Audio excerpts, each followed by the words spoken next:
everybody. This is Dr. Aparna.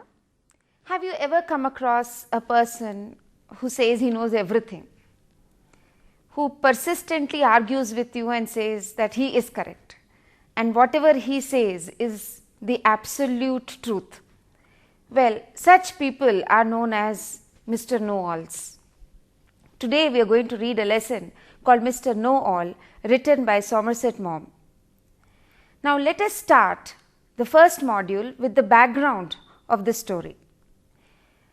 This story is written keeping the First World War in view. That is, it occurs during the time after the First World War had taken place. And this story takes place on a cruise, on a liner, that is on a ship, which is actually traveling from San Francisco to Yokohama, Japan. Now, this is a time one must keep in mind. It's a time where there is a lot of animosity in the air. There is a lot of anger and hatred between the races in the air, because when countries fight with each other, obviously the populations of the countries also start disliking each other. But yet, since this story takes place on a ship, it represents the whole world, because a lot of people from different parts of the world are traveling in this ship. Somerset Maugham has set this story around this for two reasons, and that is very important for us to understand before we really move ahead with the story. First is, there are three characters that we must keep in mind when we are going through the story. The first is a narrator whose name we don't know at all. The second person is Mr. Kellada, who is of an Oriental origin, but then he is a British citizen. And then there is another gentleman called Mr. Ramsay.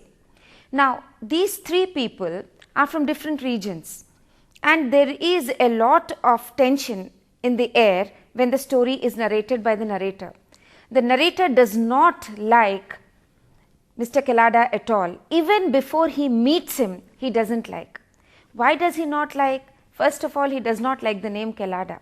He says in the beginning of the stories that he would have been more comfortable if the person whom he is sharing his cabin with was Mr. Brown or Mr. Smith. But then it turns out to be Mr. Kellada. So the animosity starts at the very beginning, even before he meets the man. And the other thing that is very important is, as I have already told you before, when there is a war going on and when there is a lot of tension, then naturally people don't look at each other in a friendly way. So these two things you keep in mind when we go ahead with our story. First is, the narrator, who is a Britisher, does not like a stranger who belongs to an Oriental origin. He is traveling in a ship, and this narrator has to share a cabin with a total stranger. And this narrator feels that he would be more comfortable if that stranger was a European, and preferably a Britisher. So now that you have these things in mind, let us now move ahead with the story. Let us start with the next module. Born in Paris, of Irish ancestry, Somerset Maugham wrote short, evocative stories that really touched the minds of people who read them. They were often set in the more obscure and remote areas of the British Empire. He studied in London and eventually qualified as a surgeon at St. James Thomas Hospital. He conducted his year's medical practice in the slums of East End, and that is where he found material for his books. His first novel that he wrote was Lisa of Lambeth, which was published in the year 1897. And much of the material for his critically acclaimed autobiographical novel called Of Human Bondage. He moved to Paris, where he struck a successful working relationship with Lawrence Houseman, and wrote a number of plays that would be run in London from 1908. Continuing with his travels, Maugham took to South Seas, where he visited the island of Tahiti, and on which he based his novel, The Moon and Sixpence. Sickness forced Maugham to return and remain in Scottish country in a tuberculosis sanatorium.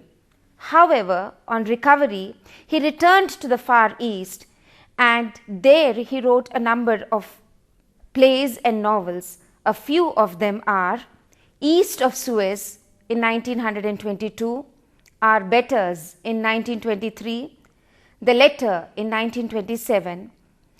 These are amongst his better known.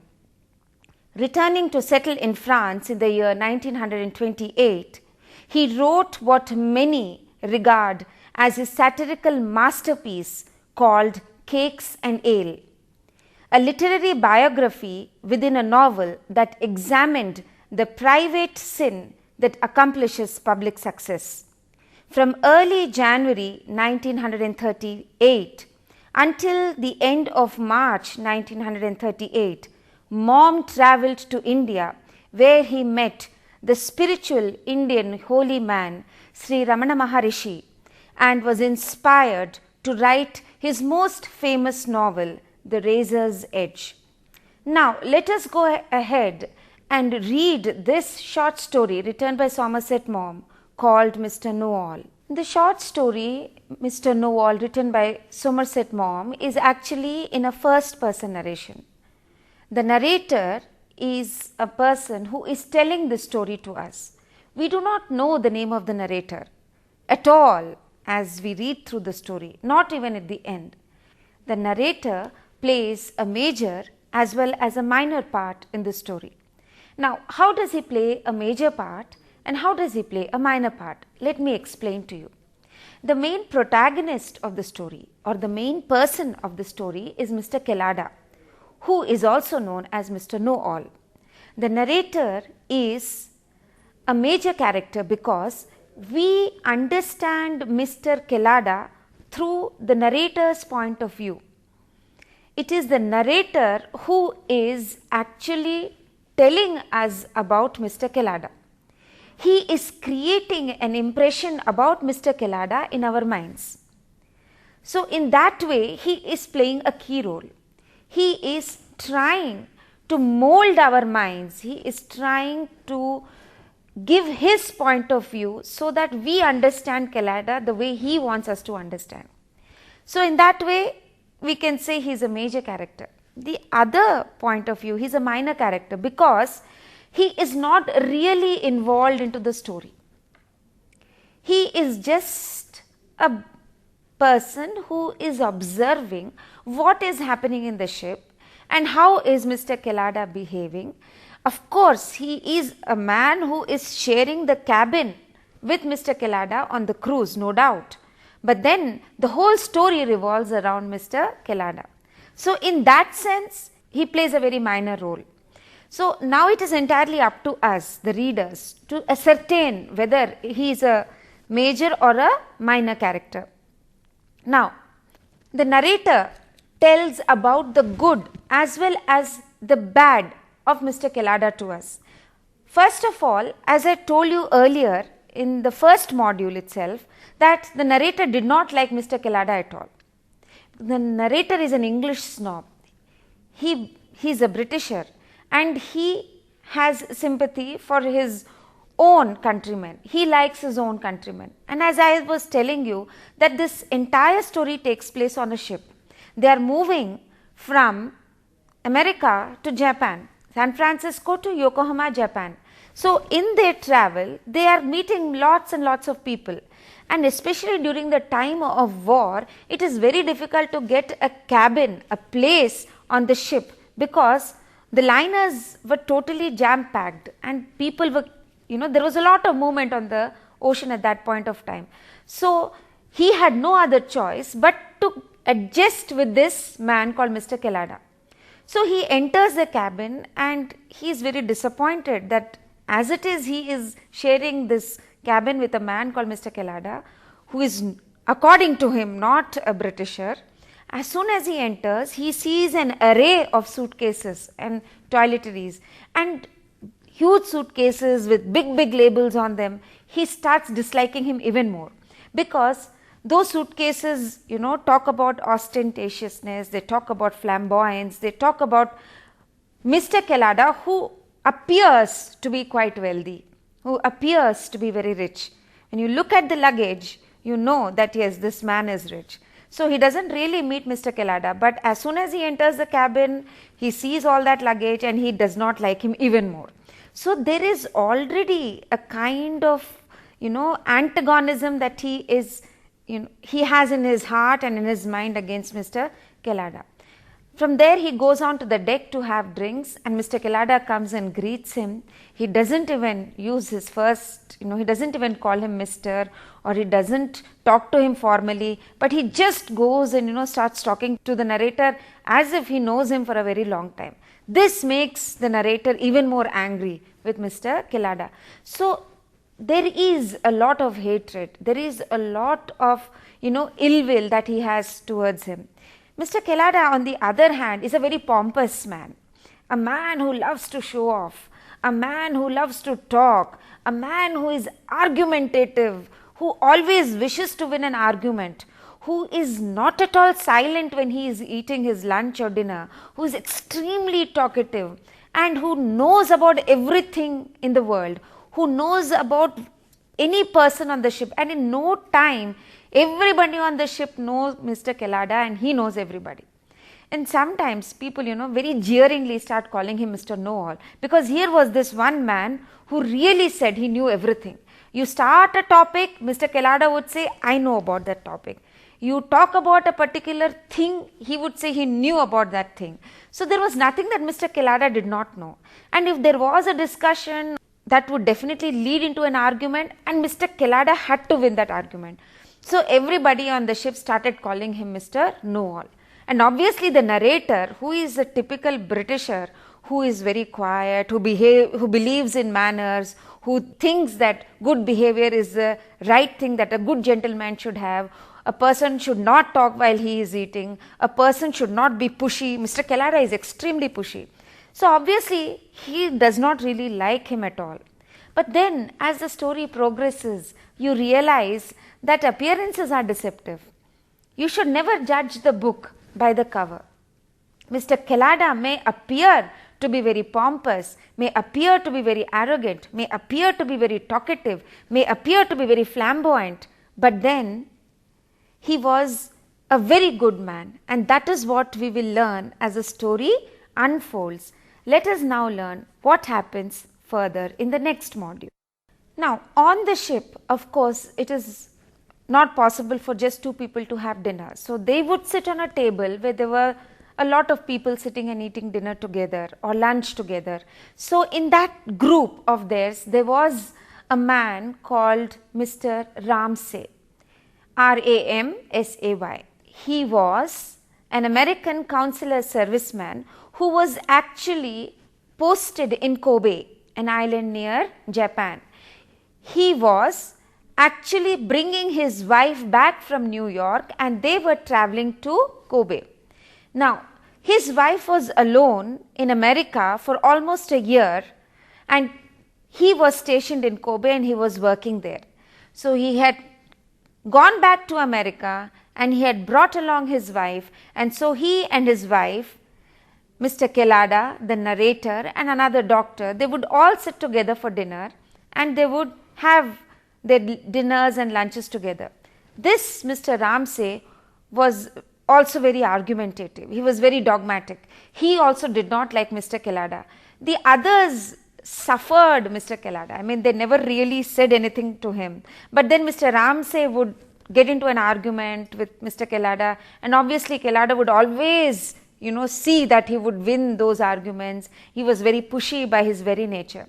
So one day when they were all sitting around the dinner table, Mrs. Ramsay was wearing a pearl necklace. Now, Mr. Kellada said that he would bet $100 that Mrs. Ramsay was wearing pearls that were original. Now, I must tell you something about Mrs. Ramsay also.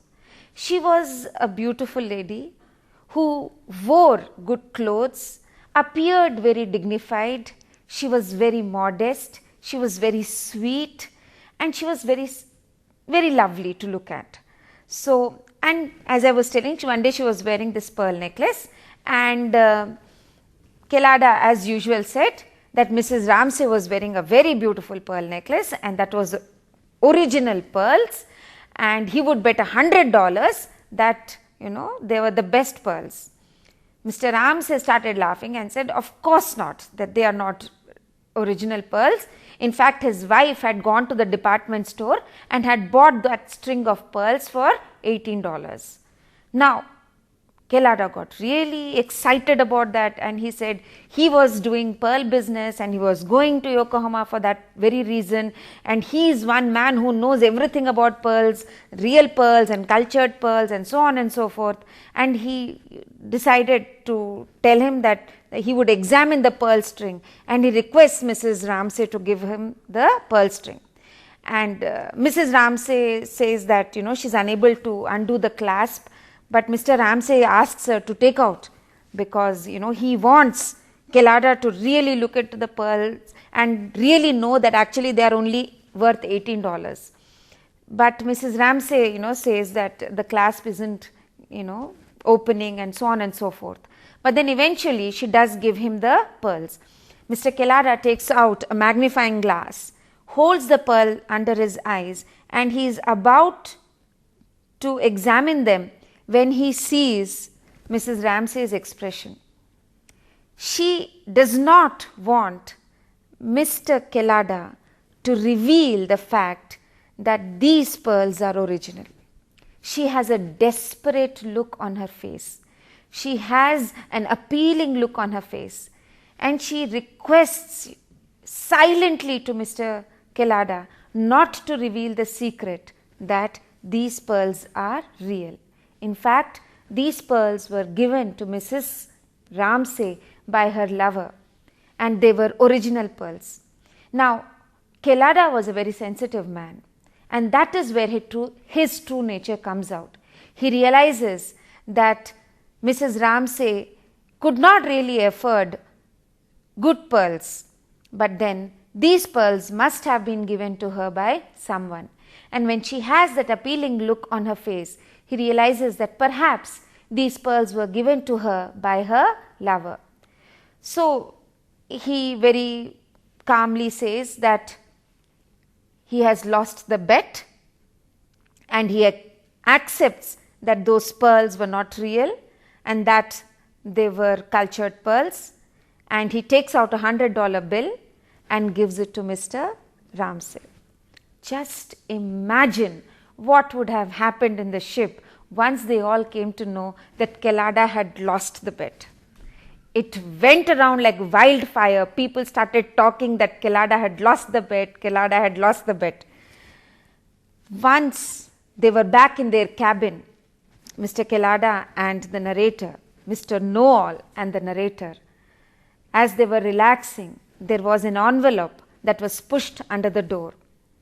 When Mr. Kelada opened, he found the $100 bill.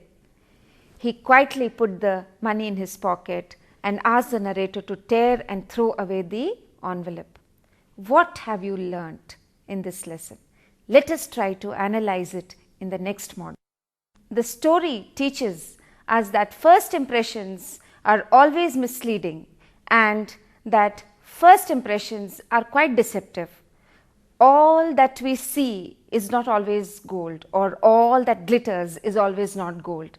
We should never judge a book by its cover. I am sure you have heard these proverbs. Yes or no? The same thing is applicable to this story also. What was the first impression that you got when I was telling you about Mr. Kelada? What is the first impression that I got when I was reading about Mr. Kelada? The narrator's impression is what is our first impression. The narrator does not like him because he is a Britisher. The narrator does not like his name because he comes from an Oriental background. The narrator does not like his luggage because it is very flamboyant. The narrator doesn't like Mr. Kelada at all because he is very talkative, very pompous, very dogmatic, very argumentative, and we are somehow sucked into the subjective attitude of this narrator, and we also start believing in what the narrator has to say. But as the story progresses, towards the very end, we realize that actually Kelada is a wonderful human being. He is a very good man. He's one person who would do anything. He keeps his own, self-respect at stake. He loses a bet knowing that the pearls were real, and he saves a marriage. So appearances are deceptive. On the other hand, how does Mrs. Ramsay appear to us? Very modest, very dignified, very beautifully dressed, very quiet, but then she has been cheating on her husband. So looks are always deceptive, and the first impressions are always not the correct impressions. We must know the people more. Let us move ahead. Now the story basically has two plots. The first plot is the story that takes place between the narrator and Mr. Kellada. And the second plot is between Mr. Kellada and Ramsay. So the first plot is actually full of tension between the two characters. Of course, not from Mr. Kellada's point of view, but definitely from the narrator's point of view. So the second plot actually resolves these tensions. How does it resolve? The first plot, what do we understand in the first plot? The narrator does not like Mr. Kellada. And the second plot, what happens when Mr. Kellada is sitting with Mr. Ramsay? He goes through the pearls and then he tells him that yes, the pearls are not real, they are cultured pearls. He loses the bet and he gives the $100 note. Yes or no? So the second plot actually resolves a lot of tensions of the first plot. The moment the narrator realizes that Mr. Kellada has done something good for Mrs. Ramsay, he has actually saved her marriage, his impression on Mr. Kellada undergoes a sea change. He starts liking Mr. Kellada. He starts appreciating Mr. Kellada. He realizes that appearances are very deceptive. He realizes that Mr. Kellada, though is a very pompous man, a very talkative man, but he is genuinely a very good person. So these are the two plots. The second thing is, what kind of narration is happening here? It is subjective as well as objective. Most of the time, of course, it is subjective. The first part is very subjective because the narrator's impressions, the narrator's emotions, the narrator's anger, the narrator's hatred, the narrator's dislike towards Mr. Kellada pours out, especially when he meets him, when he talks to him, when he sees his luggage in the cabin. So that is very, very subjective. But the discussion between Mr. Ramsay and Mr. Kellada, when that discussion takes place on pearls, at that point of time, the narrator is very quiet. He is just an observer. He is only looking at what is happening there. So there he is not really very subjective. He is just observing what is happening.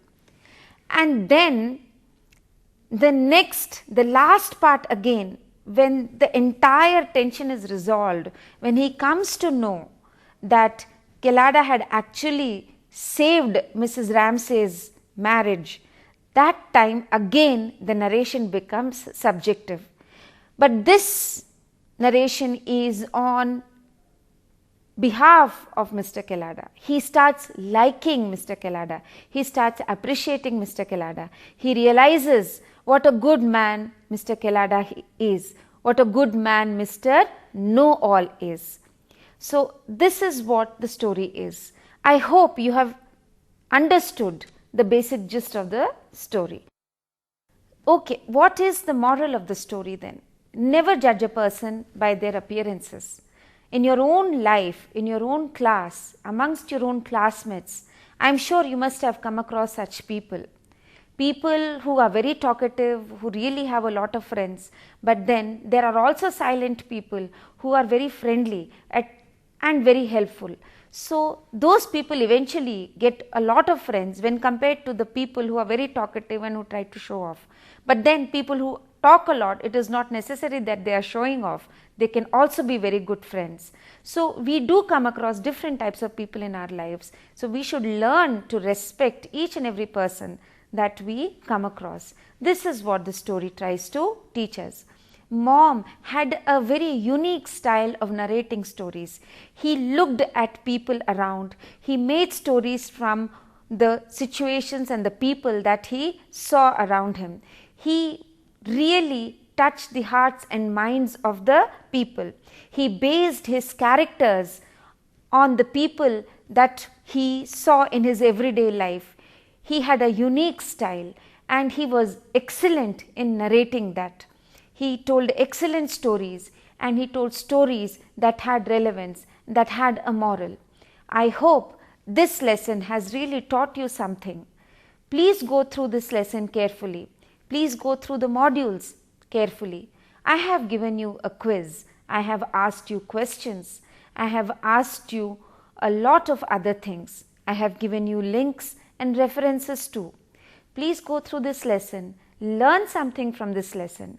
Try to improve your life. Every lesson that you have in your course has a moral to it. Literature does that. It changes us. It makes us to sit back and think what is right and what is wrong.